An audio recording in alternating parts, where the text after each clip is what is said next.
Kabayan, sa mga nakalipas na pagtatanghal ng ating alamin, palagian ang pinag-uukulan ng pansin at panahon ang larangan ng pangisdaan at pangingisda. Ang sektor na ito ay napakahalaga kung nais nating mabigyang hanap buhay, kita at pagkain ang maraming Pilipino, lalo na ang mga kapos sa kabuhayan. Totoong maraming pangangailangan ng mga Pilipino, subalit dapat na unahin natin ang ukol sa pagkain. Kung kapos sa pagkain, makakaisip ng masama ang marami. Ang taggutom, kabayan, ay pangunahing problema. At kasunod ng pagkain ay ang kalusugan. Magkapatid ang nasabing pangangailangan ng tao. Subalit bago tayo lumayo, kabayan, pag-usapan nating pahapyaw ang produksyon ng pagkain. At dito maaari nating banggiting muli ang pagpapaunlad o development ng larangan ng fisheries, pangisdaan at pangingisda. Ang Pilipinas ay napaliligiran ng tubig sa loob at labas ng ating lupain. We have a long shoreline at ang mga bodies of water sa loob ng lupain ay hindi bababa sa 250,000 hektarya. May pag-asang magbigay ng pagkain sa maraming Pilipino. Ang labis ay maaari pang ipangluwas. Dapat sa ngayon kailangang kumilos ang ating gobyerno, gumawa ng hakbang para makinabang ang mga tao sa mga tubigan, sa produksyon ng isda. Kung hindi, sayang ang bigay ng ating Panginoong lumikha. Sa banal na kasulatan, nangunguna ang larangan ng produksyon ng pagkain. Sa ngayon, isda at mga kahalintulad na bagay sa tubig ay kayang-kaya nating paramihin at ipamahagi, tulad ng ilan.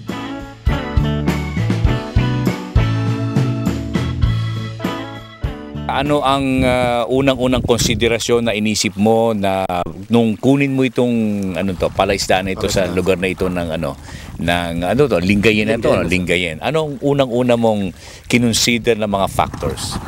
Yung unang-una, yung quality ng tubig. Dito? Yes, sir. Tapos yung gaano kataas din yung tubig para mas marami kang malagay na bangus. Saan nanggagaling ang tubig dito? Medyo malayo ito sa dagat, ano? Yes, sir. Para may irrigation na dyan sa likod, papunta na dito. Ang ibig sabihin, brackish ito? Brackish, sir. Saan nanggagaling yung alat na tubig? Gagaling din sa Lingayen Gulf. Saan nagdadaan? Meron dinadaanan sila. Yes, at mga ilan ang stocking density na nilagay at gaano kalaki itong nilagyan? Bali, itong linagyan ko, almost 3 hectares, 10,000 lang ilinagay ko na. 10,000 lang. Pero anong pwedeng i-accommodate nito? Kung mataas yung tubig niya, pwede hanggang 15 eh. 15,000. But gaano ba kataas na tubig ang dapat nating ilagay para maging magandang growth, ha? Ano ang dapat na lalim na paglagyan ng mga isdang bangus? Most probably mga 1 meter yung kataas niya ng tubig. Yes, sir. Hindi pwedeng lumalim pa doon. Masyado nang crowded na sila kaya nawawalan ng oxygen level kaya namamatay ko minsan.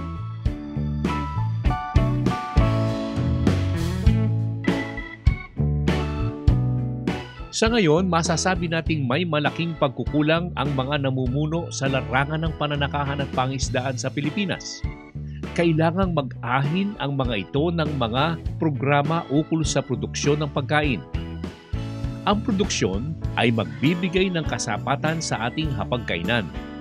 Magkakaroon ng hanap buhay ang maraming Pilipino at magiging masagana ang kabuhayan ng lahat. Produksyon ng pagkain, kabayan, larangan ng pangisdaan at pangingisda mula sa palatuntunan, ating alamin.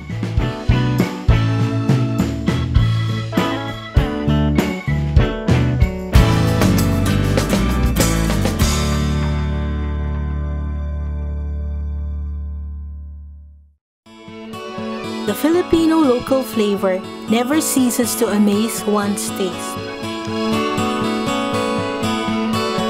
It brings you home to the good old times. Jerry's Farm Products, available at selected leading supermarkets and dealers. Kabayan, talagang hindi matatawaran ang bisang taglay ng Feed Pro. Malaki po maitutulong. Una-una po, natural siya. Halos organic na rin po. Yung Feed Pro ay maganda. ang pakain nila. Talagang nakikita na naman namin sa aming mga alaga. Talagang mga mabulas na sila. Talagang malalaman, hindi sila matataba. Before dito, nasubukan ko talaga itong babuyang walang na-research ko sa internet. Okay siya. Hanak nga, hindi ako nagpaligo ng baboy buhat nung from Habik hanggang sa ibenta ko. Hindi ako nagpaligo kasi wala akong time. Dahilan kung bakit lalong dumarami ang gumagamit ng FeedPro. Sa FeedPro kabayan, makatitiyak kayong lalaking malusog ang inyong mga alaga. Ang FeedPro ay walang halong anumang kemikal, hormones at antibiotiko.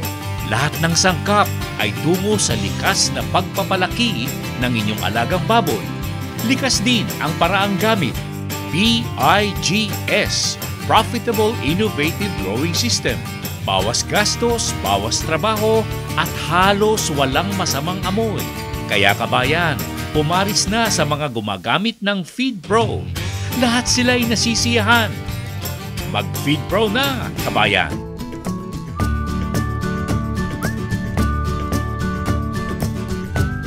Ang kasunod kabayan, produksyon pa rin ng pagkain sa larangan naman ng paghahayupan pagkalipas lamang ng ilang sandali.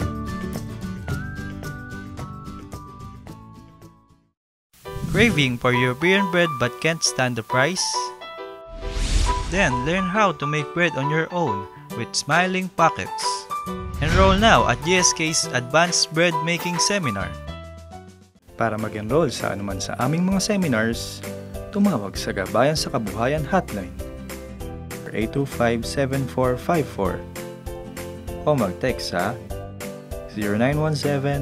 0917-315-1654 or 0908-869-9657.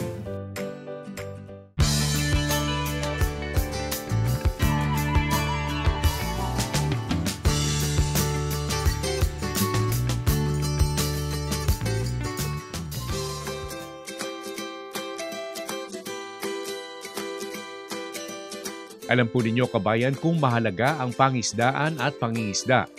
Ganon din naman ang produksyon ng mga alagang hayop. Para naman sa produksyon ng karne. Sa ngayon, hindi makakaila na dahil sa dami ng mga restaurant, mga kainan sa loob at labas ng mga mall, totoong napakahalaga ang pagkain. At ang ilang hinahanap-hanap ng marami ay ang karne ng baboy at manok. Ito ang dalawang alagaing madaling paramihin at alagaan. Nasabi nga ng isang mayamang negosyante sa daigdig, a chicken farm for every household. At ang alagaing tulad ng baboy, panugon sa produksyon ng pagkain at edukasyon ng mga anak. Noong mga naunang panahon kabayan sa Pilipinas, ang paghahalaga ng baboy at manok ay sapat na para mabuhay ang isang pamilya sa kanayunan, sa pagkain at pagpapaaral ng kanilang mga anak. Sa ngayon, ito pa rin ang role ng mga nasabing proyekto, kung kaya't ang pag-aalaga tulad ng baboy ay binibigyang halaga ng ating alamin at ng mga nakakaugnay nito. At sa produksyon, naririyan ang mga uring dapat na maging bahagi ng proyekto sa pag-aalaga para maging matagumpay ang nasabing proyekto.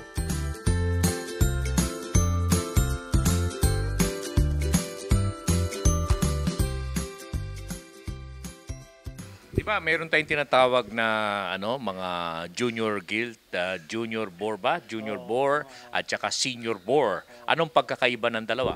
Yung junior boar, ranging from 8 months old yun to mga 14 to 16 months old. Junior boar sila. Pag senior boar, pagka let's say 18 months and over, yun senior boar na yun. Ano ang peak performance nila sa isang cycle? Mga anong edad nila hanggang ito ay pwede nang sabihin natin, ikakal na natin ang mga boar?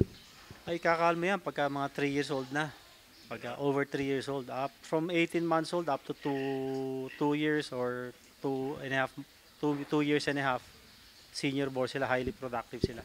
Kung kukuha ng boar yung mga nag-aalaga natin, kailan natin masasabi na yung pwedeng dapat palitan na ang kanilang mga barako?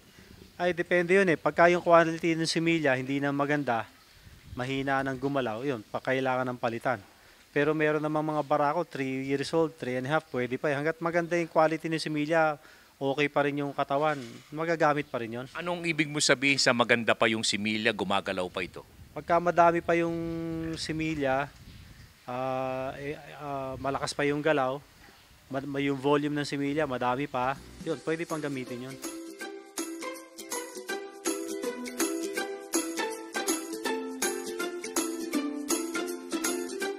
Kabayan, hinding-hindi mawawala sa ating buhay ang larangan ng pananakahan, pangisdaan at pangingisda. Habang may tao at may pangangailangan sa pagkain. Kung kaya't payo natin sa mga namumuno ng ating pamahalaan, lalo na sa larangang ating ginagalawan.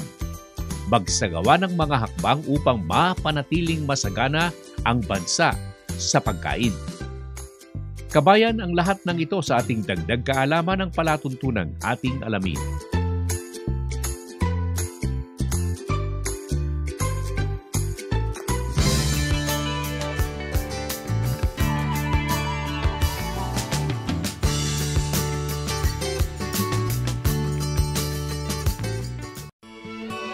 The Filipino local flavor never ceases to amaze one's taste. It brings you home to the good old times. Jerry's Farm Products, available at selected leading supermarkets and dealers. Kabayan, talagang hindi matatawaran ang bisang taglay ng Feed Pro. Malaki po maitutulong. Una-una po, natural siya. Halos organic na rin po. Ang Feed Pro ay maganda. Ang pakain nila, talagang nakikita na naman namin sa aming mga alaga. Talagang mga mabulas na sila. Talagang malalaman, hindi sila matataba. Before dito, nasubukan ko talaga itong babuyang walang na-research ko sa internet. Okay siya. Hanak nga, hindi ako nagpaligo ng baboy buhat nung from Habik hanggang sa ibenta ko. Hindi ako nagpaligo kasi wala akong time. Dahilan kung bakit lalong dumarami ang gumagamit ng Feed Pro. Sa Feed Pro, kabayan, makatitiyak kayong lalaking malusog ang inyong mga alaga. Ang Feed Pro ay walang halong anumang kemikal, hormones at antibiotiko. Lahat ng sangkap ay tungo sa likas na pagpapalaki ng inyong alagang baboy. Likas din ang paraang gamit. PIGS, Profitable Innovative Growing System. Bawas gastos, bawas trabaho, at halos walang masamang amoy. Kaya kabayan, pumaris na sa mga gumagamit ng Feed Pro. Lahat sila ay nasisiyahan. Mag-Feed Pro na, kabayan!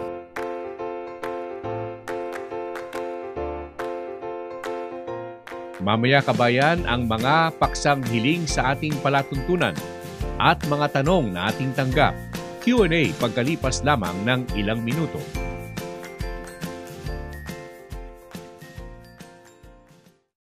Craving for European bread but can't stand the price?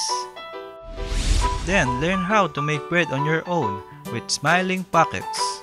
Enroll now at GSK's Advanced Bread Making Seminar. Para mag-enroll sa anuman sa aming mga seminars, tumawag sa Gabayan sa Kabuhayan Hotline 825-7454 o mag-text sa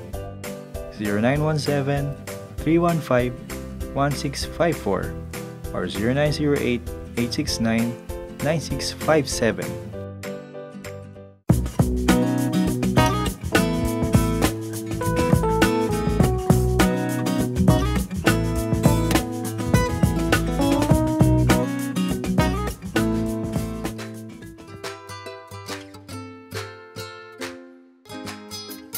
Kabayan, sa produksyon ng pagkain, ang isa pang sektor na sinusubaybayan ng ating alamin ay ang pag-aalaga ng mga alagaing pambahay, pets. Kabayan, ibon, isda, hayop tulad ng aso at pusa at marami pang iba. Nasabi nating sa buong mundo, ito ay multi-million-dollar industry at bahagi rin ng Pilipinas na nakikilabang. Sa mga ornamental fish, kabayan, maraming Pilipino ang nagluluwas ng marine at fresh water fishes. Sa hayop, nangunguna ang aso at pusa. At sa ibon, ngayon nangunguna ang mga racing pigeon at fancy pigeon. For business and entertainment, lovebirds, budgies, parrots at marami pang iba. Ang lahat ng ito ay bahagi ng initiative ng mga nasa private sector sa ating bansa. How many years have you been raising pigeon? Yung nag-aalaga? Actually, nag-start lang ako ng year 2000. Pero yung since na bata, nagkalapati na rin ako. No? Kaya lang, libangan lang talaga yun.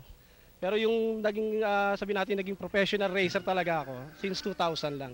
When you say professional, anong ibig mong sabihin? How different is it? It is dun sa pagiging paghahanap mo ng aliwan. Ito yung professional is basically meron na kayong club na sinasamahan, tapos plus yung mga methodology mo ginagamit is ina-adapt mo na rin yung mga international method or system sa iba't ibang bansa. Ano ang pinakamatinding yung parte ng pag-aalaga ng homing pigeon? Bigyan mo kami ng ideya para doon sa mga bata pa na naghahanap ng mga techniques matutunan mula sa iyo. Ang pisang-pisa talaga, kung talagang papasok kayo sa ganitong sports, ang dapat talaga unahin niyo yung quality na ibon. No? Kasi yung sources ng pagkukuha mo. Sources, dapat kukuha ka lang sa mga taong kilala talaga na yung mga ibon nila yung nananalo rin. No? So, meron tayong magagaling dito. Kung medyo depende sa budget mo, kung medyo limited ang budget mo, pwede kang kumuha sa mga local breeder din na magagaling din. But if you have enough money, pwede kang dumiretso sa iba't ibang bansa, sa US, sa Europe, especially sa Europe, at sa Taiwan. So, you have enough money, Bong? Hindi naman ho. Okay, dito sa pag-aalaga mo, sa pag-aalaga ba ng homing pigeon, sa racing, pangarerang mga kalapate, yan ba nangangailangan ng matinding pagkain o 75% ba niyan talagang pinagkakagastos ang pagkain? Una-una ho yun. Ang susunod talaga isa yung dapat kailangan pangarera to. So katulad ng mga pangarerang kabayo, dapat alaga sila sa pagkain. Anong parte ng pagkain, anong klaseng pagkain ang kailangan sa paglipad nito? Kung dalawang klase ho yan, meron kasi tayo tinatawag na breeder at yung mga racer. No? So, ibig sabihin, anong klaseng pagkain? Kinakailangan ba? Protina, carbohydrates o ano?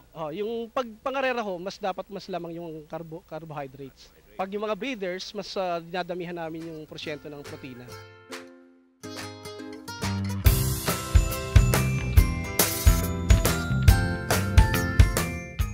Kaya nga kabayan, pinaghahandaan ng ating alamin ang ukol sa produksyon at bentahan ng mga ibong tulad ng pigeon o kalapati. Bahagi ng mga kahilingan sa ating palatuntunan. Q&A kabayan, mula sa palatuntunan ating alamin.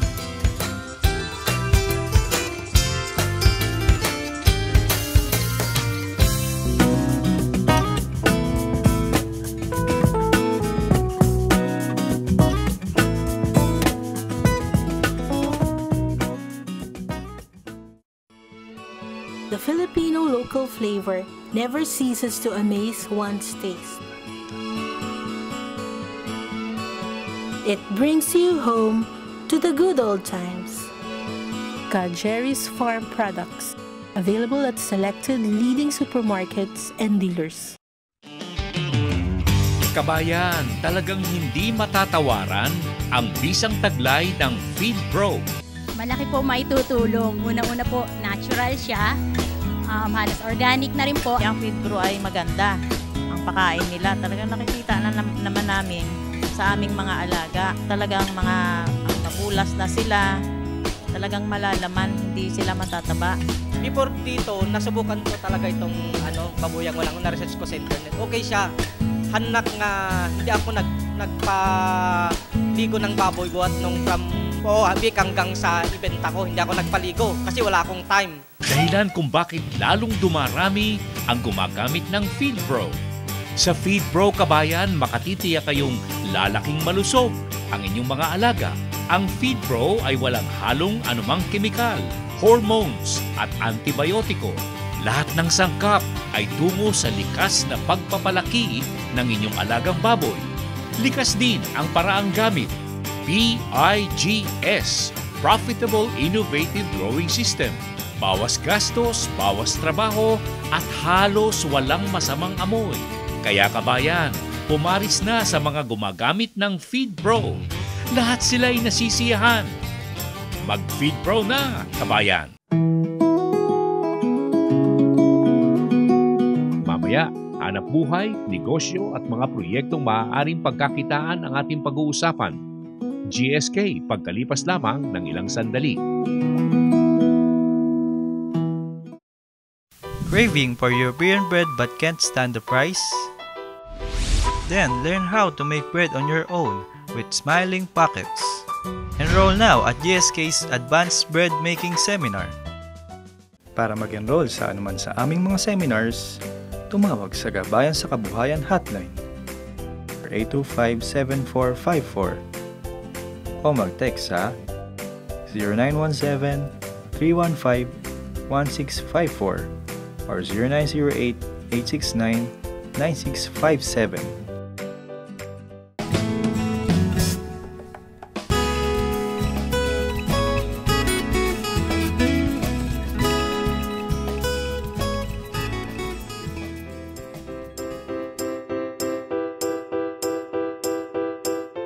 At tulad ng ibang proyekto, ang ating alamin ay may hangaring magbigay ng alalay at mga kaalaman sa mga nanonood ng ating programa sa YouTube.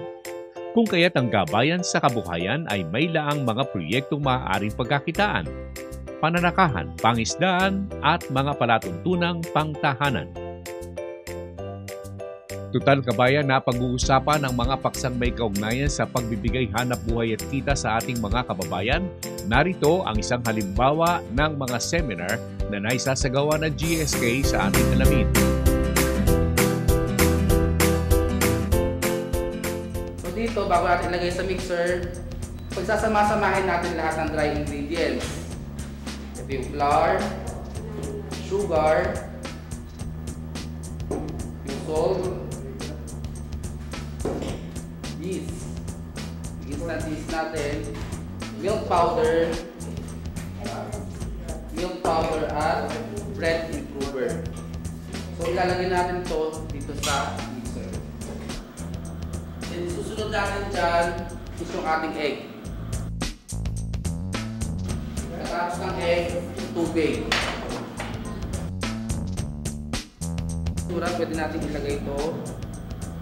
Itong lard at saka butter. Pwede pagsabayin.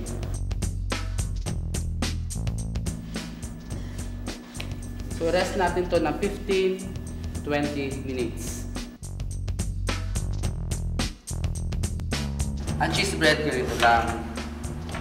Pagkabilog mo, yan, bilog na siya, babasain sa tubig. Pag nabasa sa tubig, papagulong doon. Kaya natin binabasa ito ng tubig para tumikit itong ginawa nating cheese.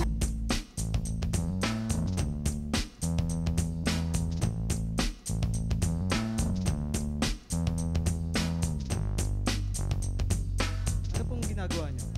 Pandesal po. Gumagawa kami ng pandesal. Ano pong ina-expect niyo na matutunan dito sa GSK? Ano po?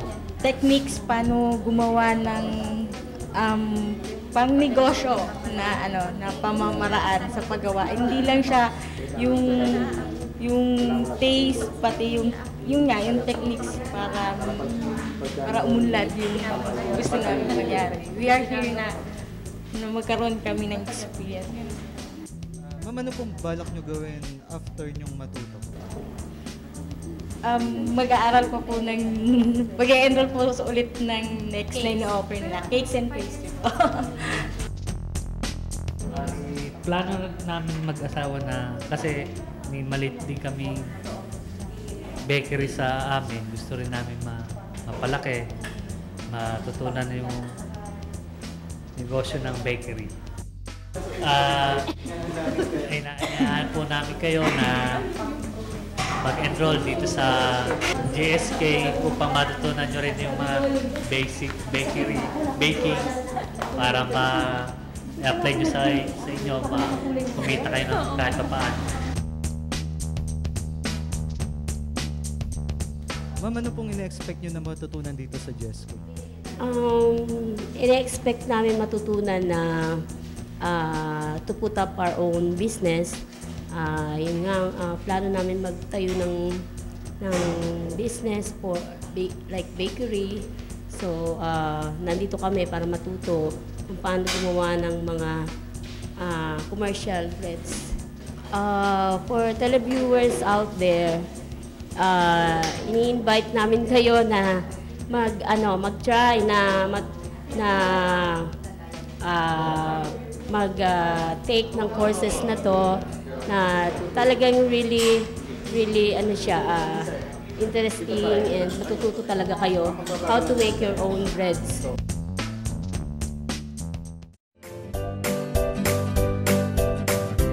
Kabayan, ng isang seminar na dapat ninyong pagkukulan ng pansin ay ang fish processing. Ang lahat ng mga isdang hindi natin pansin ay maaaring magkaroon ng added value kung ating isasama sa pagpoproseso. At yan ay isa lamang sa mga handog ng GSK ng ating palatuntunan. Gabayan sa kabuhayan ng ating alamin.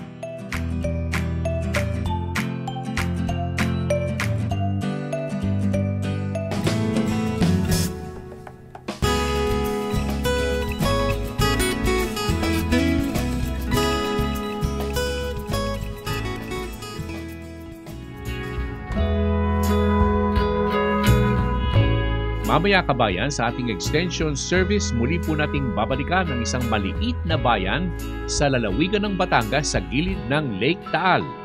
Sa Nicolas, kabayan, naging bahagi ng pulong-pulong pangkabuhayan ng ating alamin at Feed Pro, pagkalipas lamang ng ating alamin Advertisers Directory.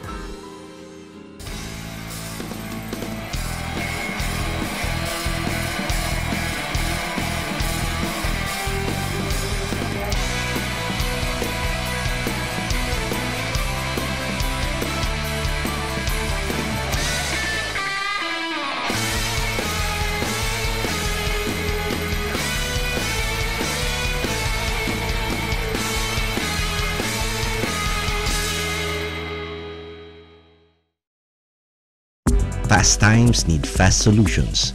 That's where Infotex comes in. Announcements in schools and universities. I get to know kung may pasok o wala. For fast delivery. Mabilis namin natatrack ang mga packages. Via text for nationwide safety and security. Mabilis namin nakuha ang command mula sa central base. Infotex cares for your health. We get outbreak information and vaccines via text. Everything in a click. Caring solutions by Infotext.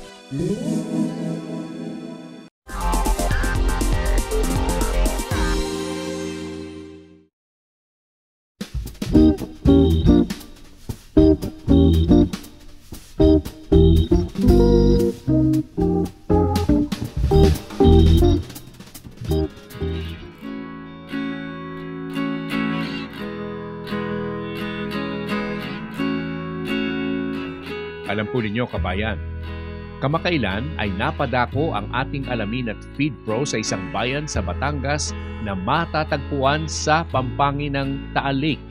Isang maliit subalit matulaing bayan ng Batangas. Naroroon ang mga proyektong pampangisdaan sa lawa. At isang lumalakas na proyektong panghanap buhay ay ang hog raising.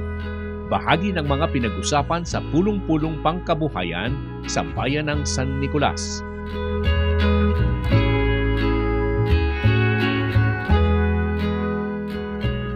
Simple lang po ang aking katanungan. Ang pinag-uusapan po natin dito ay ang babuyang walang amoy. Paano po pagka nakaset up ang aking babuyan, kung sang halimbawa na di ipa, tapos hindi, ang pakain ay hindi itong Feed Pro at ordinary lang ang pakain, ito ba ay mangangamoy o mawawala ang amoy? Actually po, marami na pong ganyang naging setup. Pagka tumagal po yan ng mga 2 hanggang 3 buwan, doon na po mag-i-start kasi nagpa-pile up yun eh. So sabi ko nga po kanina, may mammal byproduct, mayroong mga poultry byproduct, magpa-pile up yung amoy noon.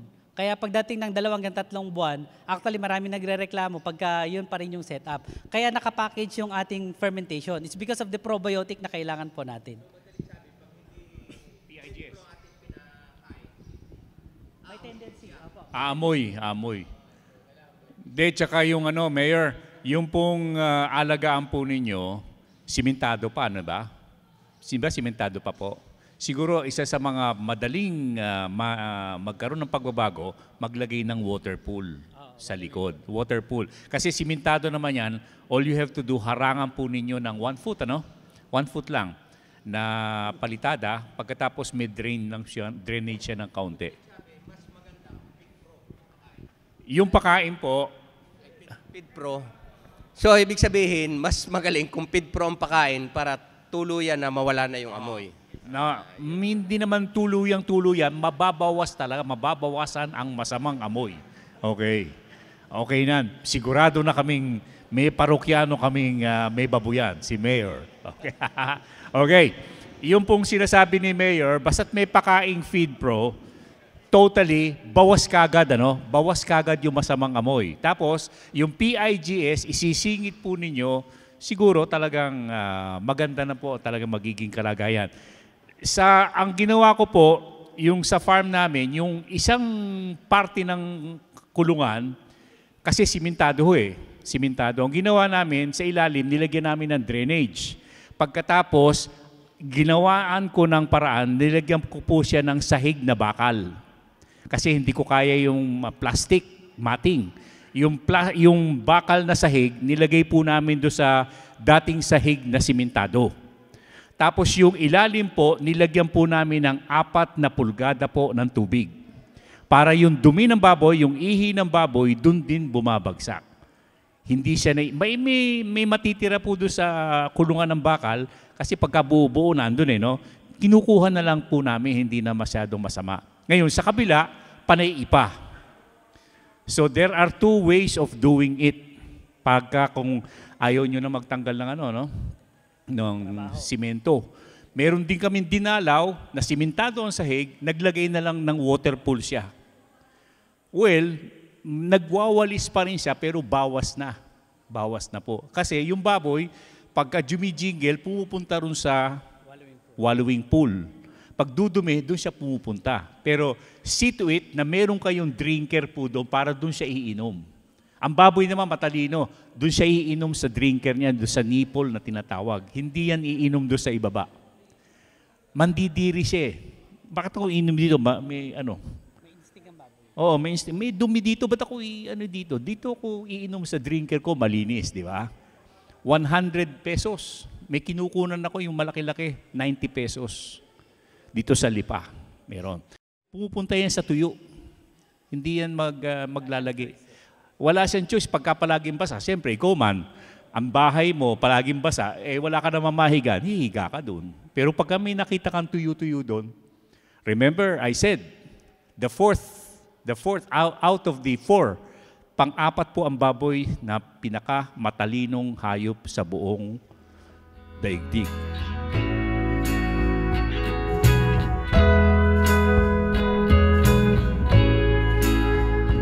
Sa San Nicolas, Cagayan ay naging very accommodating ang kanilang mayor na si Mayor William Enriquez. Nangako siya na tutulong siya sa paglalagay sa ayos ng mga alagain ng baboy sa kanilang bayan at sa pagpapalaganap ng PIGS at Pakaing Feed Pro. Naging bahagi ng isang masayang pulong-pulong pangkabuhayan ng ating alamin at Feed Pro. Ang lahat ng ito, kabayan, mula sa ating extension service ng palatuntunan ating alamin. Hatid sa inyo bilang paglilingkod bayan ng Feed Pro.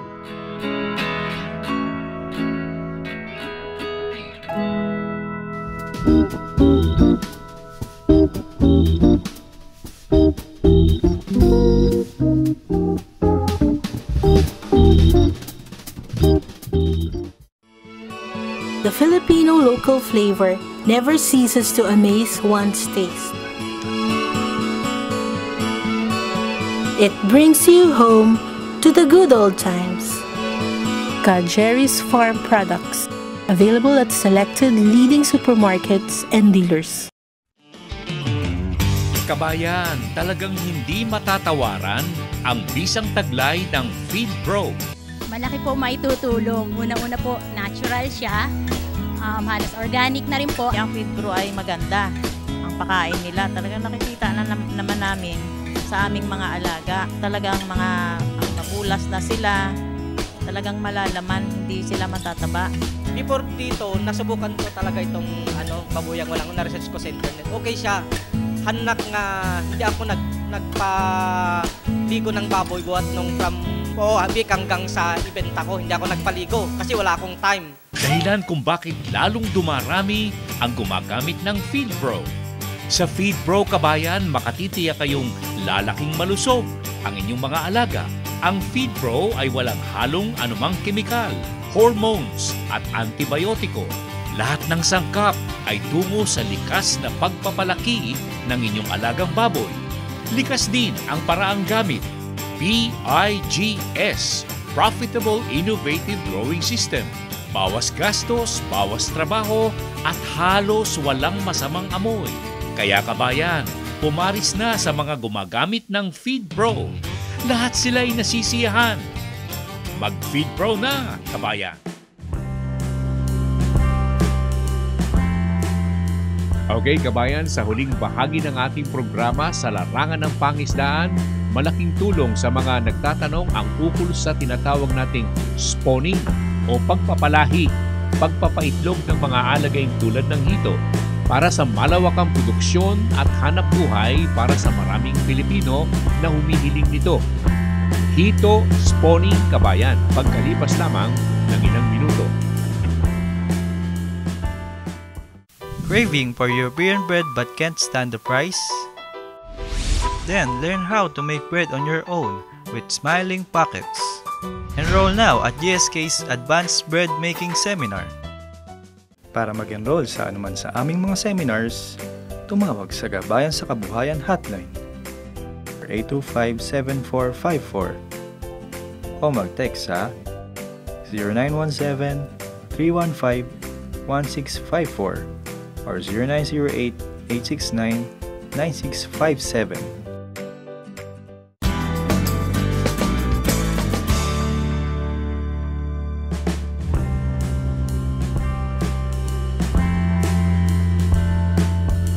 Kabayan, ang isang uri ng isda na akala ng marami ay nawala na sa isipan ng mga Pilipino ay ang ukol sa hito.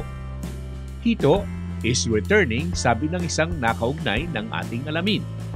Sa ngayon, may mga dalubhasang naghahanap ng mga paraan para makapagbigay pa ng malaking pakinabang ang produksyon ng hito. Naririyan ang pagkukross ng native at imported. Nariyan din ang pag-aalaga sa mga tangke at drum para sa mga kapos sa puhunan. At malakihan para mabigyang kasagutan ang paghahanap ng mga namimili nito. At ang isang paraan ay ang tinatawag na spawning, kabayan. Pagpaparami sa alagaan ng nasabing isda. Hito, kabayan, has returned. Kukunin na po natin yung gonads ng lalaki. Sinasakripisyo po natin. Ito po yung reproductive organ ng lalaki. Ang itsura po ay paano ba i-describe itong ganitong Ano yan? Yung courting, ano yan? Pahaba yan, ano? Apo. Parang isda rin, ano? Apo. Na kung minsan po ito, medyo kwan lang siya, talagang haba siya. Kung medyo bata pa yung kukunan na hito. Pagka ba sinabi mong 9 months, hindi pa ganyan kalaki? Ganyan na rin? Ganito na po siya. Pero can we do that also with the younger hito? Medyo mahirap yun. Yung pong survival ako. Tapos, hinugasan, kabayan ko. Hugasan mabuti. Para hindi maisama yung mga dugo. Pero po yung gagamitin natin panghahalo mamaya, distilled. Ang ibig bang sabihin yan, lahat yan gagamitin natin? Apo. Ang ratio po dapat, yung ganong kalaki, at least mga nasa 1/4 kilo na paliwanag natin at ipakita nating malinaw, gugupit-gupitin. Apo. Ganyan lang ang size ng gugupit mo? At didikdikin pa po natin. Didikdikin pa.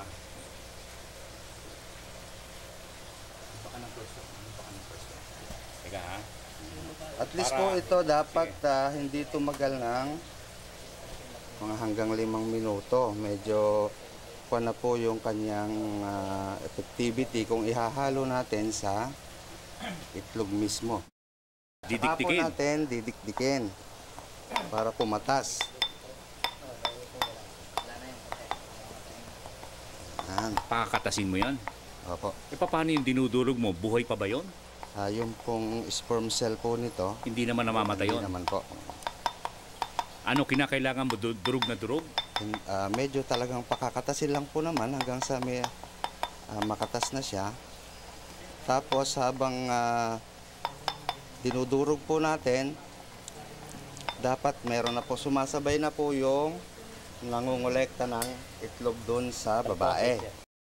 Pagkatapos, anong gagawin natin after 5 minutes of mashing it? Pwede na po natin kunin yung itlog ng babae para Okay. ihalo na po siya. Yung monang itlog ang kukunin. Okay, sige. Kukunin natin.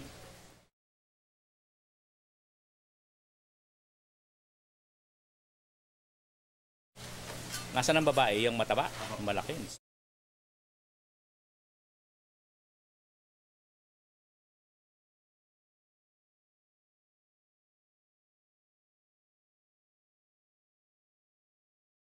Mga gaano karaming itlog normally, on the average, ang nakukuha sa babae? Marami po, mga 100,000 po siguro yung ating isang, depende po kasi sa size nung babaeng ating paanakin. Mas malaki siya, mas marami pong makukuha. Itong size na ito, Leo, mga gaano karami ang maaaring i-produce niya? Ipoproduce po niyan ay mga nasa 50 to 70,000 na po sigurong itlog. Yung bang lumalabas na yon, yun na ang pinaka-main bulk niyan, yung dami na, o meron pa sa loob? Marami pa po sa loob yan. Para may tumatapon sa ilalim. Kung naturukan po sana natin ng ito, ng yung pag-i-induce. Opo, yung pag-i-induce. Mabilis siyang lumabas, hindi hirap yung female breeder natin. Okay, kung sakasakali na kinakailangan saksakan ng pang-induce to, no? Ano ang ibibigay sa kanya? Ang ginagamit na lang po namin ngayon para makatipid ay yung pituitary gland po nung lalaki. Kinukuha po namin yon sa 2 pituitary gland, nakakapagturok na po kami ng 1 kilong hito. Yun po ay magre-release ng itlog after 12 hours. Kung hindi natin kagaya hindi nasaksakan ng pituitary gland, ano? Apo. Yan, mapipisa pa rin ba ang itlog na kukunin natin? Medyo kokonti po yung mapipisa na hindi gaya nung naturukan ng pituitary gland. Dahil talaga pong parang sa tao din, ile-labor niya talaga. Okay. Itlog. Kung sakasakali, saan sasaksakan ng pituitary gland material, substance, yung ating inahin? Sa muscle na portion po dito. Kahit saan lugar yan? Apo, wag lang pong tatamaan yung lateral line niya dito, itong gitnang ganon, dahil po madugo yun, yung part na yon. Doon sa may, dito sa may dito. sikmura niyang ganon, yan. Apo, Pwede. dito po sa mga muscle na Sa portion. lahat ng malaman. Apo.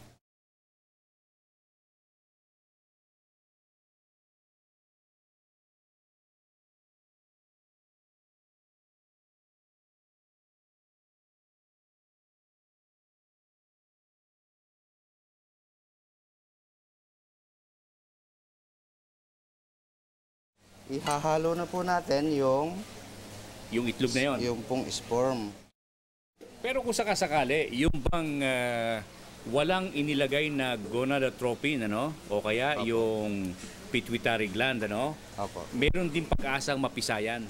Meron din po. In the most natural form. Opo, pero medyo mas mababa pong porsyento ang mapipisa dahil napilit lang po yung babae na i-release yung kanyang itlog.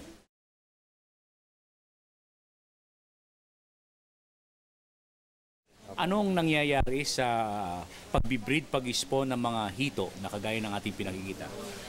Kunyari sa isang ilog o sa isang tubigan. Opo. Yung pong native, nagbi-breed po siya sa natural lang na hindi gaya ng African tsaka yung hybrid nating ginagawa. Ala pong nangyayari na yung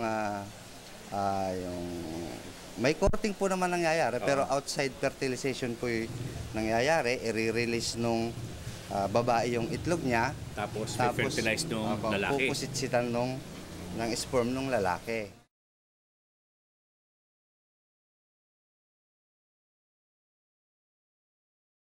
Halimbawa, may mga hito ako, babae, lalaki, magkakahalo sa isang pond. At ito'y nangyari nung kami nag-shooting sa Valenzuela, Bulacan. Bakit yung mga native hito doon na kanyang pinakawalan, pagdating ng ilang panahon, biglang dumami at nag-spawn pala ng natural? Anong nangyayari? Yung pong native talaga, nag-bibreed siya by natural. Hindi na hinihintay yung spawning? Hindi na po hinihintay yun. Yung pong gaya ng nabanggit ko, yung itong ating African, tsaka yung hybrid, hindi po siya talaga hindi magsasama yan. Without the use of the artificial method. Kaya ina-artificial natin. So yung mga native, kasi sabi niya sa akin, Ka Jerry, bumili ko ng hito sa palengke, native, inilagay ko rin sa fish pan ko, yung adobe. Tapos pagdating ng ilang buwan, nakita ko marami na sila. Totoo yan? Totoo po yan. Dumadami yung native. So, kahit po yung isa nating klase pa, yung galing ng Thailand, na yung sakit makatibo, yung batrachus, ika natin. Batrachus? Batrachus. Meron din kayo? Macrocephalus batrachus. Kaya lang medyo maliliit pa. Medyo rare pa yung kan. Yan ba pwedeng i-breed din? May subok na kayo dyan? Nasubukan na po namin, tsaka sa natural, nagkukan po din siya. Nagkukan rin. Okay. Hito Kabayan. Magkakapamilya, magkakalahi sa mga mudfish, catfish, channel catfish, pangasius, kanduli at marami pang iba. Panugon sa pagninegosyo at hapagkainan. Truly Kabayan, Hito has returned in the country. Mula sa inyong lingkod, Ka Jerry Geronimo ng Palatuntunan. Ating alamin.